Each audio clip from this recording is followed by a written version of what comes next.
여러분, 6.25 한국전쟁 하면 뭐가 가장 먼저 떠오르시나요?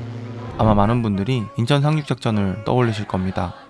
마치 영화의 한 장면 같죠? 그리고 미국이 우리나라를 도와준 것, 그게 없었다면 어땠을까? 이런 생각도 들죠. 그런데 말입니다. 미국은 정말 처음부터 한국을 도울 준비가 되어 있었을까요? 계획대로 착착 진행된 걸까요? 사실 우리가 아는 것과는 다른 전쟁 시작 전후에 놀라운 사실들이 숨겨져 있습니다. 오늘 우리는 한국전쟁 발발 당시의 혼돈과 진실, 그리고 미국이 왜, 그리고 어떻게 이 전쟁의 당사자라 할 만큼 깊숙이 개입하게 되었는지 우리가 생각했던 것과는 조금 다른 충격적인 사실들이 드러날 겁니다. 그 숨겨진 뒷이야기를 하나씩 파헤쳐 보시겠습니다. 좋아요와 구독, 댓글로 의견 많이 부탁드립니다. 미국은 전쟁 전에 한국에게 무엇을 주었고 무엇을 주지 않았을까요? 놀랍게도 미국은 전쟁 전에 남한이 오히려 북한을 침공할 가능성을 우려했습니다. 그래서 한국의 공격용 무기, 예를 들면 탱크, 전투기, 중포 같은 것들은 거의 주지 않고 오직 방어용 무기만 지원했습니다. 이것은 미국이 한국 독자적으로 북진 통일을 시도하는 것을 강하게 저지하려 했던 의도가 있었습니다. 미국 군대는 전쟁이 나기 직전에 어떤 상태였을까요? 1949년 6월 미국은 주한미군을 대부분 철수시켰고 아주 소수의 군사고문단만 남겼죠. 이것이 조선인민공화국이 남침을 결심하는 데 큰 영향을 미쳤다고 보는 관점도 있죠. 당시 미국은 한반도가 자신들에게 전략적으로 중요성이 낮다고 판단했던 것으로 보입니다. 즉 전쟁 직전 미국은 한국을 중요하게 생각하지 않았고 오히려 남한의 북진을 경계했던 것이죠. 당시 한국 군대의 상태는 어땠을까요? 조선인민공화국의 최신 무기에 맞서림이 있었을까요? 한국군은 소총 같은 개인하기 위주였고 조선인민공화국군이 가진 소련제 T-34 탱크나 야수 전투기 같은 최신의 무기는 단 하나도 없었습니다. 한국군의 바주카포나 대전차포는 조선인민공화국군의 T-34 탱크에 역부족이었죠. 한국군은 장비는 옛 일본군의 구식 소총이 중심이었고 중화기는 미 군사협정 제약으로 아주 약간만 지급되었으며 전차는 불과 단 한 대도 존재하지 않았습니다. K2 전차를 수출하고 있는 방산 강국이 되었다는 게 믿기지가 않죠. 게다가 한국인들은 1950년 이전까지 약 50년간 전쟁 경험이나 군사훈련은 거의 없었습니다. 일제시대 이전에도 전쟁 경험이 거의 없었죠. 이 시점에서 도대체 어떻게 남침을 생각했다는 건지 참담하기도 합니다. 북한에 대한 정보가 거의 없었다는 것도 화가 나죠. 1950년 6월 25일 조선인민공화국군이 38도선을 넘어 침공해왔습니다. 이 보고를 받은 메가더의 첫 반응은 어땠을까요? 의외로 전혀 당황하지 않았다고 합니다. 그는 이걸 단순한 위력 정찰 정도로 보았고 워싱턴이 방해만 안 하면 한쪽 팔을 뒤로 잡은 상태에서도 이길 수 있다고 자신만만했죠. 다음날 주한미국 대사가 미국 민간인 철수를 명령했을 때도 메가더는 이는 시기상조이며 조선인들에게 패닉을 일으킬 수 있다고 쓴소리를 했습니다. 그러나 불과 하루 뒤인 6월 27일 메가더는 몹시 낙담한 모습으로 변했습니다. 그는 우리는 조선 전역을 잃을 것이며 우리가 유일하게 할 수 있는 것은 미국인들을 안전하게 출국시키는 것뿐이다 라고 말했죠. 불과 이틀 만에 상황 판단이 완전히 바뀐 겁니다. 그만큼 충격적이었다고 할 수 있죠. 메가더는 왜 그렇게 변했을까요? 이것은 당시 미군의 현실을 알기 때문입니다. 사실 당시 미군도 제2차 세계대전 종결 후 대폭적인 군사비 삭감으로 전력 저하가 현저했죠. 미 육군 총 병력은 2차 세계대전 참전 당시에 절반 수준이었고 심각한 자금 부족으로 포병부대는 탄약 부족으로 제대로 된 훈련조차 못했습니다. 심지어 어떤 기지에서는 화장지도 1회 용변당 2장만 쓰라고 명령받을 정도였죠. 또한 당시 미국은 2차 세계대전 승리에 도취해 있었고 미국 국내 정치는 군비 축소의 요구에 대응해야 했고 따라서 미군은 명성만큼 강한 상태가 아니었죠. 메가더 같은 군 수뇌부는 2차 대전 기억 때문에 미군을 과대평가하고 있었고 미군이 개입하기만 하면 조선인민공화국의 침략을 쉽게 막을 수 있다고 꿈꾸고 있었습니다. 그러나 현실은 참담했죠. 당시에도 세계 최강이라 불리던 미군은 첫 미국 지상군이 한국에 도착했을 때 과연 승리했을까요? 혹시 부산에서 한국군이 막고 있다가 인천 상륙작전에 미군이 투입돼서 상황을 반전했다고 알고 계시나요? 실제로는 상황이 심각해지자 일본에 주둔하고 있던 미군의 선발대 스미스 특수임무부대가 급히 투입되었고 이 부대는 7월 1일에 부산에 도착했고 다음날 대전으로 이동했습니다. 그리고 7월 5일 스미스 부대 포병이 한국전쟁에서 미군이 발사한 첫 탄을 쐈습니다. 북한군의 T-34 전차를 향한 것이죠. 하지만 스미스 지대의 60mm 바주카로는 소용이 없었죠. 결과는 스미스 지대의 괴멸이었습니다. 그들은 탄약은 소총 한 개당 120발, 식량은 2일분만 가지고 있었다고 하죠.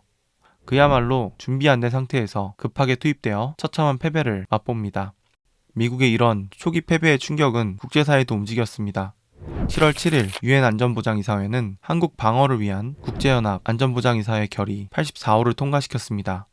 이것이 유엔군 파병의 근거가 되었죠. 메가더를 사령관으로 하는 미군 중심의 유엔군이 결성되었고 영국, 호주, 뉴질랜드 등 여러 나라가 합류했습니다. 하지만 초기 유엔군은 준비 부족과 장비 열세로 각지에서 패배를 거듭합니다. 미군 제24사단 본대도 도착했지만 북한군 전차부대에 밀려 심지어 사단장이 포로가 되기까지 하죠. 병력이 부족했던 미군은 병사 확보를 위해 강압적인 수단까지 썼는데 일본에서 범죄를 저지른 미군 병사들을 조선에서 싸우면 범죄 기록을 탕감해주겠다고 하거나 이미 제대하고 정상 생활로 돌아갔던 해병대원을 기간을 강제 연장하여 훈련도 일주일 정도 만에 급하게 부산으로 보내기도 했습니다. 이는 얼마나 병력이 절박했는지 알 수 있는 장면입니다. 미군은 부산을 중심으로 한반도 동남단에 반원형 방어진지 즉 낙동강 방어선을 구축했습니다. 당시 워커 장군은 이 선을 사수한다, 우리는 승리한다는 스탠드 올 다이 명령을 내렸습니다. 이 워커 장군의 이름을 따 현재도 워커힐 호텔이 있죠. 이 시기 한국군과 조선인민공화국군 양측에서 민간인 학살 등 끔찍한 사건들이 발생하기도 하죠. 적게는 수천에서 많게는 수백만이 학살되었다고 전해지죠.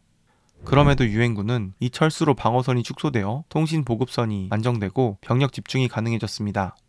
미국 본토에서 정예부대가 증원되었고 미국 전력은 나날이 증강된 반면 조선인민공화국군은 큰 손해를 입어 전력차가 비등해졌고 특히 조선인민공화국군은 미군의 압도적인 공군력과 포격에 대책 없이 도로 이동 중 공습에 큰 피해를 입기 시작합니다. 전선이 낙동강으로 밀려있던 7월 10일 메가더는 한반도 지도에서 인천을 지팡이로 두드리며 상륙지점으로 낙점했습니다. 하지만 미 합동참모본부는 인천이 서울과 가깝고 북한군 대병력이 있을 우려가 되며 무엇보다 조수간만차가 심하고 물살이 빨라 상륙작전에 매우 부적합하다는 점을 우려하며 대신 군산을 제안하기도 했죠. 군산 상륙작전이 될 뻔했는데 실제로 위장작전으로 군산역을 B-26으로 폭격하기도 합니다. 하지만 메가더는 자신의 뜻을 굽히지 않았고 7개국 261척의 대함대와 주일 미군 대부분을 이끌고 인천으로 출항했습니다. 미국 제7함대는 항공모함 4척, 트릴리프, 필리핀시, 발리포지, 복서, 그리고 호이 항공모함 2척, 바도앤 스트레이트, 시실리를 보유했고 캐나다, 프랑스, 호주, 뉴질랜드, 네덜란드 등의 함정이 참전했고 한국도 초계정 4척, 소해정 7척이 출항해서 부산, 요코하마, 고베, 사세보에서 출발해 함대는 태풍을 만나기도 했지만 결국 무사히 인천에 도착했고 선박들의 함포 사격과 항공모함 함재기의 공습 속에 상륙이 시작되었습니다. 놀랍게도 김일성은 중화인민공화국과 소비에트 연방의 경고에도 불구하고 인천 주변에 경비대 수준의 소병력만 배치했는데 조수간만차가 10m나 된다는 것은 간조시에 주변이 갯벌로 변해버리고 서울까지는 한강을 이용해야 하는데 기뢰로 봉쇄할 수 있다고 생각했기 때문이죠. 한마디로 방심한 거죠. 그리고 메가더는 이 시도를 성공한 거죠. 전세는 완전히 바뀌어 조선인민공화국군의 T-34 탱크는 2차 세계대전에서 활약했던 셔먼이나 M26, 퍼싱 같은 미국의 강력한 신형 전차 앞에서 일방적으로 격파되며 괴멸했습니다. 당시 조선인민공화국이 보유했던 T-34 전차는 소련의 지원으로 242대가 있었고 남침 시 약 150대가량이 투입되었다고 합니다. 보급부대가 빈약했던 조선인민공화국군은 300km 이상 패주했고 9월 28일 유엔군이 서울을 탈환했으며 9월 29일에는 대한민국 수뇌부가 서울로 귀환했죠. 이렇게 서울을 수복하며 전쟁은 조기에 마무리되는 분위기였습니다. 하지만 개전 이전부터 북진 통일을 내세웠던 한국과 한국군은 조국 통일의 기회로 여겼고 트루먼 대통령조차 메가더에게 38선을 돌파하는 것을 승인했습니다. 문제는 이것은 유엔군의 본래 목적을 넘어선 것이고 북진 시 조건이 있었습니다. 첫째, 소련이나 중국의 대규모 부대가 북한에 들어와 있지 않은 경우, 둘째, 소련과 중국이 참전할 의도를 발표하지 않은 경우, 마지막으로 우리의 작전이 반격될 우려가 없는 경우에 한한다는 조건이었습니다. 논의 끝에 10월 7일 미군 제1기병사단이 메가더의 명령에 따라 38선을 넘어 진격을 시작했습니다. 이날은 중화인민공화국 건국 1주년이기도 했는데 중화인민공화국 총리인 주은래는 중국 인민은 외국의 침략을 용인할 생각은 없고 제국주의자들이 인접한 영토에 침입할 경우 이를 방치할 생각도 없다고 명백한 경고 성명을 발표하죠. 하지만 워싱턴은 이 성명을 단순한 위협으로 무시했죠. 마오쩌둥은 결국 중화인민공화국의 전쟁 개입이 불가피하다고 생각하며 전쟁 준비를 서두릅니다. 오늘 우리는 한국전쟁에 미국이 왜 한국을 도왔는지 그 과정이 어땠는지 자세히 살펴보았죠. 처음에 미국은 한국을 그다지 중요하게 여기지 않았고 한국군 역시 전쟁 준비가 전혀 안 되어 있었죠. 전쟁이 터졌을 때 미군조차 준비 부족과 과대평가 속에서 초기 패배에 수모를 겪었죠. 하지만 조선인민공화국의 침공이라는 사건 자체가 유엔의 참전 결의를 이끌어냈고 절박한 방어전과 정예부대 증원을 통해 전력을 증강했고 거기에 위험을 무릅쓴 도박과 같았던 인천 상륙작전의 성공으로 전세를 뒤집을 수 있었습니다. 그러나 방어라는 유엔의 원래 목적을 넘어 한국군의 북진 의지와 미국의 판단에 따라 38선을 돌파하면서 전쟁은 새로운 국면을 맞게 됩니다. 중화인민공화국의 명백한 경고를 무시한 결과 중화인민공화국의 참전으로 전쟁은 새로운 국면을 맞게 됩니다.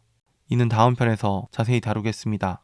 결국 미국이 한국을 도운 이유는 단순한 정의나 계획된 전략만이 아니라 전쟁 발발이라는 사건에 대한 반응과 유엔결의 그리고 절박했던 방어전을 거치며 점차 군사적 목표와 개입 수준이 확대된 복합적인 과정이었다고 볼 수 있습니다.